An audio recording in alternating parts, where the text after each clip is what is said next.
Sa subong guys, ari naman kita no sa tunga-tunga sang New Bridge sang Mambusaw, Capiz no. Mun guys no. New Bridge Poblacion Tabok.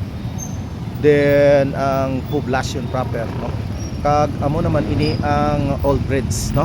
Diri sa tunga guys, ari diri ang lalantawan sang tubig no. Para sa gusto makaibalo. Sa subong guys no, ang tubig diri sa tulay sang Mambusaw makita naton nga ara sa 8.70 meters, meaning 8 meters and 70 ang kataason sang tubig halin sa idalom no. Para makita naton nakatutok siya sa 70 sa ibabaw 9 no, that means 9 meters na kun maabot no.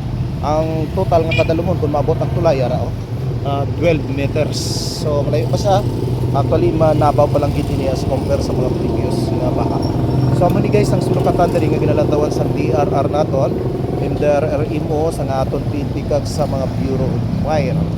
Okay, so mo ni guys no ang kadalumon sa tubig. Even do nga madasi kun latawon naton ang tubig guys no, pero mahinay-hinay lang ini siya kung makita na naton sa mga sa sulod na sa mga area nga hindi na sa suba, pero tungod gani nga ri sa suba amo ning daw kadasin naton lang tawon. So mo ni guys no, ang tubig sa gihapon 8.70 meters. Okay, so shout out sa mga nag-agi daw nga magpapahon ang bata. Okay, so mo na ang suba sa gihapon no.